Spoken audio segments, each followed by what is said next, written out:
Vamos a hablar de ajedrez hoy, ¿eh? Toma, Nico. La charla de hoy consiste en mencionar algunas curiosidades acerca del ajedrez. En verdad, no hay ninguna certeza histórica que permita precisar el origen del ajedrez. Algunos lo atribuyen a los caldeos, otros a los persas, a los etruscos. La mayoría adjudica la invención a los egipcios y a los hindúes. Parece que el ajedrez sería de origen sánscrito. El nombre originario, como sabemos, era chaturanga, en distintas variaciones. Se jugaba de a 4 compañeros, y los compañeros discutían sus estrategias al oído, o si no había 2 asistentes que levantaban un velo negro en medio de las parejas para poder discutir cada uno la jugada con tranquilidad. Lo que sí se sabe es que el ajedrez tuvo desde muy antiguo versiones diferentes en los distintos pueblos. Contemos cuáles eran las características diferenciales y quizá graciosas, ¿no?, del juego. Empecemos por la China. El ajedrez chino tuvo sus orígenes hacia el 500 a.C., año en que habría sido llevado a la corte del emperador Wuti. El tablero chino era igual que el que conocemos. En realidad no era igual. No había blancos ni negros. Había 64 casilleros, pero todos eran del mismo color. Estaba dividido en 2 mitades de 32 casillas, me refiero al tablero chino, y cada mitad estaba separada por el dibujo de un río o de una trinchera. El centro de las 2 filas iniciales tenía un enclave compuesto de 4 casillas llamado ciudadela. Las piezas chinas eran unos discos muy pequeños sobre los que se grababa y pintaba el nombre de cada una. Eran de color rojo o blanco. No se colocaban en el medio de las casillas, sino casi sobre la línea divisoria. Las piezas representaban al rey, a 2 princesas, a unos elefantes, caballos, carros, tiracuetes. Ah, qué lindo. Había unos tiracuetes, paob es en chino, tiracuetes. Sí, digo por si alguno va a la China y se encuentra en una situación en donde debe utilizar la palabra tiracuete, pongamos por caso en una convención, Claro. o algo por el estilo, y entonces dices paob, paob, paob. Sí. El grito campero. Y estaban también los peones, que se llaman ping. Los elefantes no podían atravesar ese río central porque se suponía que había unos puentes imaginarios que eran muy ligeros, que podían ser utilizados por los carros, por los caballos y por los peones, pero no por los elefantes. Los elefantes permanecían a la defensiva. A mí me gustó esto del ajedrez chino. Se cuenta que el ajedrez chino lo inventó un jefe militar mandarín para reanimar el valor de sus subordinados, que parece que estaban abatidos por lo riguroso del invierno y por la falta de sus mujeres, tras una dura campaña, ¿no? Entonces, el juego levantó los ánimos. ¿Cómo estarían los juegos? Digo, ¿cómo estarían los ánimos? Sí. Para que un juego de ajedrez te lo levante. Pocas opciones. Sí, tenés que estar, bueno. Del ajedrez japonés, podemos decir que había unas figuras extrañas. Estaba el Leopardo Cruel. Leopardo Cruel 3, alfil dama. Estaba el carro del incienso, el carro que retrocede. Es extraordinario, ¿eh? El príncipe heredero, el carro que retrocede, qué lindo nombre para una obra de teatro. Había ciervos, toros, halcones y águilas. Y aparecían también el estratego de piedras preciosas, que era el rey. Ese era uno de los nombres del rey, ¿no? Bueno, este juego era muy popular cuando llegaron los primeros europeos al Japón en el siglo XVI. Con el tiempo creció tanto el entusiasmo que en 1768 el propio gobierno hizo construir un edificio para los jugadores que más sobresalían. Allí vivían, se les pagaba todo, y se creó el cargo de jugador profesional de ajedrez. El beneficiado, el titular de ese cargo, era un funcionario del Estado, empleado nacional. Entre los árabes, lo más novedoso fue una clasificación que tenían de los jugadores, ¿no? Había como 5 categorías según su habilidad. Era muy bueno, bueno, más o menos, bastante malo y malísimo.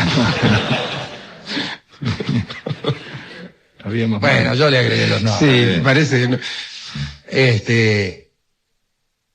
En realidad, cuando un jugador alcanzaba la calificación primera, que se llamaba alajat, grandeza, ¿no? Debía dar ventajas.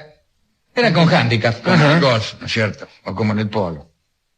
Los buenos debían ceder un caballo, o una torre, o un visir, alguna pieza, ¿no? Se dice que el califa Harún al-Rashid, nuestro amigo, Harón el ortodoxo, esto quiere decir, ¿no? Había llegado a la categoría de alajat y no había quien lo derrotara. Más que nada porque era el califa. Sí, te mataba. Y un poco le iban a menos también. Te cortaban los dedos. Claro. Ay, señor califa, dice. Jaque al rey. Jaque al En cuanto a estratego. otras curiosidades, fueron muy populares los juegos de ajedrez vivientes. La primera partida viviente de la que dan cuenta las crónicas se jugó en la India a principios del siglo XVI. Y como pieza se utilizaron elefantes, caballos, camellos montados por paladines, soldados de a pie, qué sé yo. Los reyes eran por un lado el propio gran emperador Akbar de la India y por el otro un rajá invitado por el soberano, paradójicamente. Al principio. Akbar recibía la información de la ubicación de los adversarios por un ayudante ubicado en un balcón, que veía todo el tablero, ¿no? Y después ordenaba los movimientos pertinentes. Supongo que el rajá haría lo mismo, ¿no? Las crónicas no dicen quién ganó, lamentablemente. En la ciudad italiana de Marostica se jugó desde el 12 de septiembre de 1554 con carácter anual y durante varios siglos una partida de ajedrez viviente.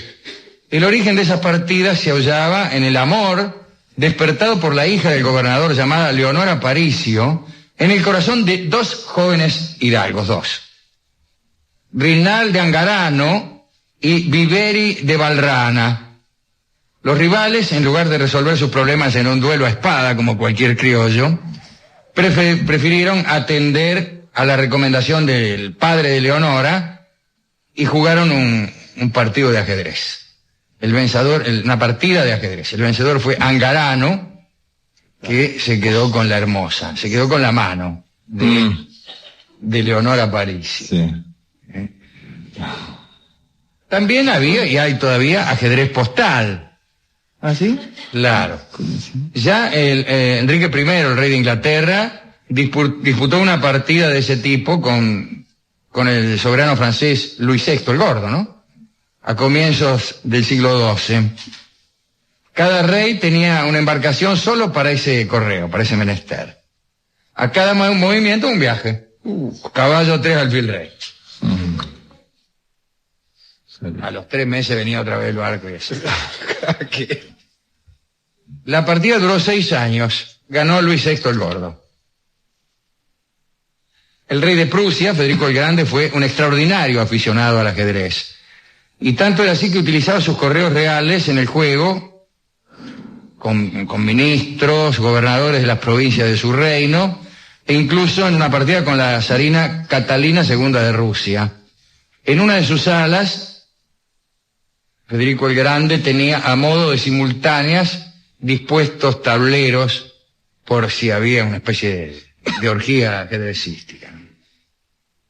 Vamos a nombrar excelentes ajedrecistas de la historia, no ajedrecistas profesionales ni campeones, no Philidor, ni Morphy, ni Capablancas, sino personas famosas, artistas y políticos, militares famosos de la historia, que fueron excelentes ajedrecistas, no buenos, excelentes, casi como maestros. Y nombro algunos amigos de este programa. a Balzac, a Goethe, Ibsen, Nabokov, Edgar Allan Poe, Don Miguel de Unamuno, Schopenhauer, Leibniz, Voltaire, Rousseau, Carlos Marx, Engels, Rimsky-Korsakov, Erik Satie, Ferdinand de Saussure, Ramón y Cajal, Bismarck, Enrique IV de Francia, Lenin, Lincoln, Luis XIII, Luis XIV, Napoleón, Napoleón III,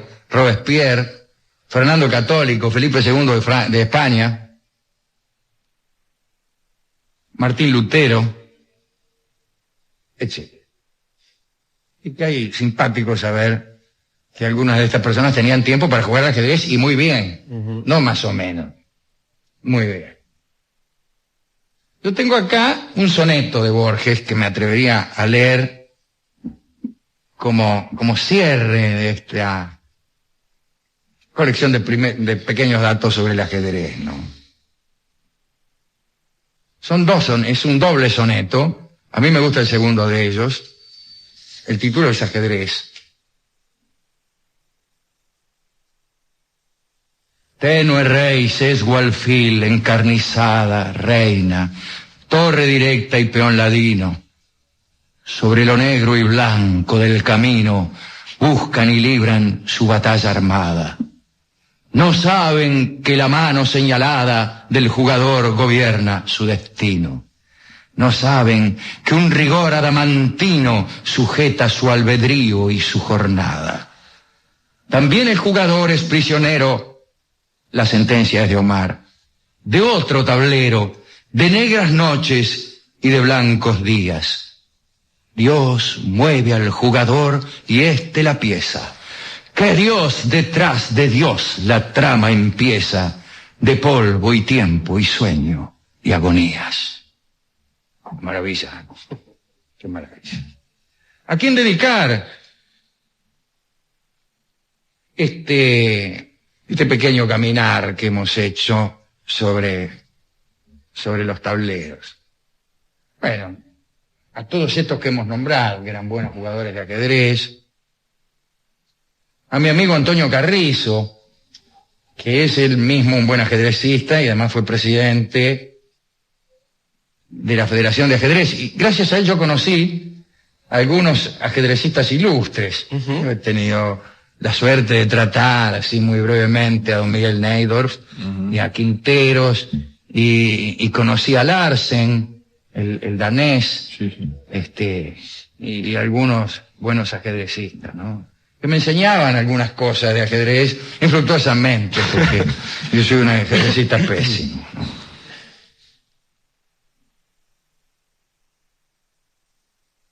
Naturalmente está lleno de tangos sobre el ajedrez. Digo, al preguntarme yo con qué canción vamos a ilustrar esta charla. ¿Mucho tango? Y que el ajedrez y el tango van de la mano. Sí. ¿A dónde? No sabemos dónde, pero van de la mano. Casi todos los grandes cantantes de tango... ¿Jugaban al ajedrez? No, jugaban en absoluto. Lo desconocían totalmente. El más minucioso desconocimiento sobre el ajedrez. No hay una sola palabra en la historia del alma que canta que tenga algo que ver con el ajedrez. No hay ningún tango que diga torre, caballo sí. Caballito, ¿qué? Pero me temo que en relación a otros deportes. No, seguro, sí. Al tour, pues. Pero entonces hemos tenido que hacer trampa y buscar torres que son en realidad torres verdaderas y caballos que son pura sangre de carreras. Y elefantes no hemos encontrado ni... No, el tango no habla mucho. Ni tampoco. Alegóricos ni reales. Digo porque alfil es elefante. El elefante. Reyes, sí, quizá, el rey del cabaret. La reina del plata. plata. Ese tipo de metáforas reales aplicadas siempre a la misma cosa, ¿no? En las canciones criollas hay muchos peones. Eso sí. Hay muchos peones. Tampoco son peones ajedrecísticos. Personas que trabajan en el campo y que también tienen la más cuidada y trabajosa ignorancia sobre el ajedrez.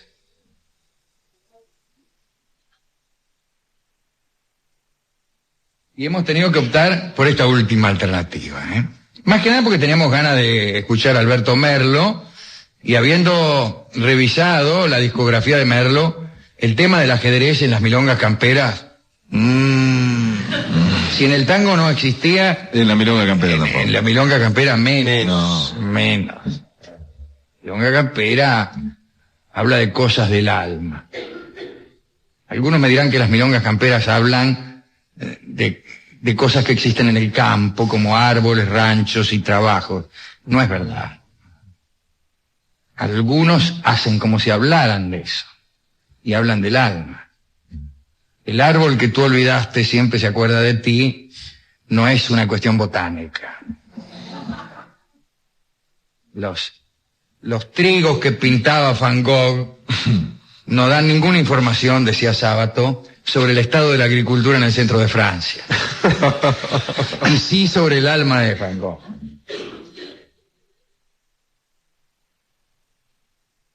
Los tangos tampoco hablan de otra cosa. No. Son cosas del alma. Por ejemplo, hoy, caramba, el tiempo pasa y cada vez somos más infelices. Es una comprobación del alma. A veces para decir eso, el tiempo pasa y somos cada vez más infelices, fingimos que contamos una historia de una esquina que ha cambiado. ¿A quién le importan las esquinas que cambian? Si no cambiáramos nosotros. Si no fuera porque nos vamos a morir, ¿qué nos importaría el café de los angelitos? Lo que nos importa no es que alguien asfalte y deje el empedrado sepultado bajo una capa gris. Hay una cuestión estética mínima, el empedrado es más lindo que el asfalto. Pero lo que está escrito en la parte interior de nuestra calavera es el tiempo pasa. Eso es lo que importa, no que la avenida Triunvirato ahora ya no esté más empedrada. ¿A quién le importaría el empedrado si fuéramos inmortales? Tendríamos tiempo para reconstruirlo piedra por piedra. Vamos a escuchar a don Alberto Merlo en otra milonga que también parece hablar, y lo hace en términos sencillos, de la vida de un peón de campo, y parece ser descriptiva, pero no lo es. También aquí la gran tragedia es que el tiempo pasa, y claro, mientras contamos que nada sucede, mientras contamos unas simplezas que el público parece agradecer, en realidad lo que hacemos, si tenemos suerte, y si somos un artista como lo era don Atahualpa Yupanqui, es contar que el tiempo pasa, y somos desgraciados por ello o por otras cosas. Canta don Alberto Merlo en esta noche de la Federación Argentina de Ajedrez la milonga del peón de campo. Adelante.